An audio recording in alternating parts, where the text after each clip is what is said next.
जय सदाशिव। शिव की कृपा चैनल में आपका हार्दिक स्वागत है। परम पिता परमात्मा सदाशिव की असीम कृपा, अपार कृपा आप और आपके परिवार पर सदैव बनी रहे।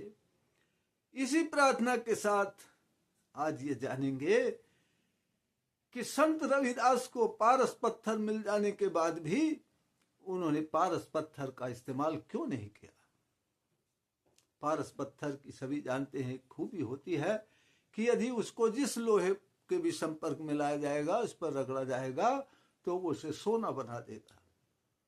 ऐसा हुआ एक बार संत रविदास जी के यहाँ एक साधु आए और संत रविदास जी का ये नियम था कि जो भी संत साधु उनके यहाँ आते थे वो उनकी सेवा किया करते थे। उन्हें भोजन पानी और पैदल नाव चले, उनके नंगे पैर हुआ करते थे तो उनको एक जूता जोड़ी भेंट भी किया करते थे। तो ऐसे ही एक साधु आए, उनकी खूब सेवा उन्होंने की और जब जाते समय उनको एक जोड़ी जूता भेंट किया तो साधु जी बड़े प्रसन्न हो गए उनकी सेवा से। साधु जी के पास एक पारस पत्थर था। उन्होंने संत रविदास को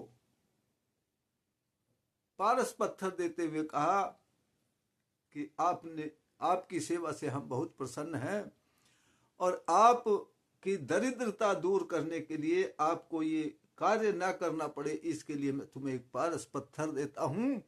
इस पत्थर को आप लोहे पर रगड़ कर उसको सोना बना सकते हैं और बड़ी अच्छे तरह से जीवन यापन कर सकते हैं। और एक उनका जो जूता बनाने का हथियार था उसको उठाकर उस पर पत्थर रगड़ कर दिखाया, उसको सोने का बना दिया। संत रविदास जी ने कहा, महाराज मुझको क्षमा कीजिए, सोने के हथियारों से मेरा काम नहीं चलेगा, मेरा काम जूता बनाना है। मैं इसको नित्य प्रतीक करता हूं और ईश्वर का नाम जपता हूं। तो यदि ये सब सोने के हो जाएंगे तो ना मेरा नित्य प्रति काम होगा और ना फिर मेरे से नाम जप होगा, ईश्वर का ध्यान भी नहीं रहेगा। क्योंकि मैं जब संपत्ति का मालिक हो जाऊंगा तो फिर ईश्वर की ओर ध्यान नहीं जाएगा, फिर मैं अपने को मालिक समझने लगूंगा। फिर भी साधु जी ने कहा, रविदास आप इसको लेना नहीं चाहते तो रख लीजिए, भविष्य में कभी तुमको आवश्यकता पड़ेगी तो इसका इस्तेमाल जरूर कर लीजिए। संत रविदास जी ने कहा, महाराज आप अपने हाथ से ही रख जाइए कहीं पर। तो साधु महात्मा ने रविदास जी के ऊपर छप्पर में, उनकी झोपड़ी की छप्पर में उस पत्थर को खोस दिया, रख दिया कि ये रखा पत्थर, जब इस्तेमाल करने की आवश्यकता पड़े तो आप इसका यूज कर लीजिए। बरसों बीत गए, साधु महात्मा फिर उधर से गुजरे। साधु महात्मा ने देखा कि वही झोपड़ी है संत रविदास की, अभी तक वही झोपड़ी है, उस जगह मकान नहीं बना है, कोई कुठरिया नहीं बनी है।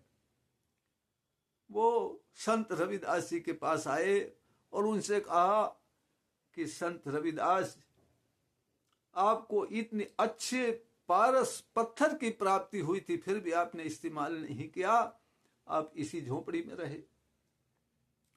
तो संत रविदास ने कहा, प्रभु उस ईश्वर की कृपा से ऐसी जरूरत ही नहीं पड़ी कि मैं इसका प्रयोग करूं।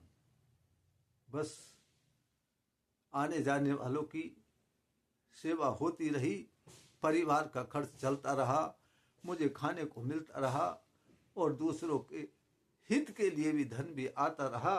बस इससे अधिक मुझे और क्या चाहिए था, इसलिए कोई जरूरत नहीं पड़ी। तो महात्मा जी ने कहा कि वो पत्थर फिर अब जरूरत नहीं है तो मुझे दे दो। संत रविदास जी ने कहा, महाराज जहां पर आप रख कर गए होंगे वहीं पर वो रखा होगा, मैंने तो देखा भी नहीं। महात्मा जी बड़े प्रसन्न हुए और उन्होंने संत रविदास जी की प्रशंसा में यही कहा कि ऐसे होते हैं संत ईश्वर के प्यारे, जो ईश्वर की पूजा नहीं करते बल्कि ईश्वर ऐसे संतों की पूजा करते हैं, ईश्वर ढूंढते हैं ऐसे संतों को। ऐसा संत जीवन में अगर दर्शन हो जाए, संत का मतलब यही नहीं कि वो रंगे कपड़ों में होंगे या किसी बड़े तिलक धारण किए हुए होंगे, ऐसा नहीं है। विचार और उनके हृदय के भाव बताते हैं कि वो संत हैं या बनावटी हैं। असली संत वही होते हैं जिनको कोई इच्छा नहीं होती, बस उनके प्रभु का नाम लिया जाता रहे और उनका काम चलता रहे। तो हमें ऐसे संतों को पाने की इच्छा रखनी चाहिए, उनकी सेवा, उनकी कहानियों को पढ़ना चाहिए, उनके गुणों को जांचना चाहिए। तो अपने परम पिता परमात्मा सदाशिव की असीम कृपा हम सभी पर बनी रहे, इसी प्रार्थना के साथ फिर मिलते हैं अगली वीडियो में। तब तक के लिए जय सदाशिव।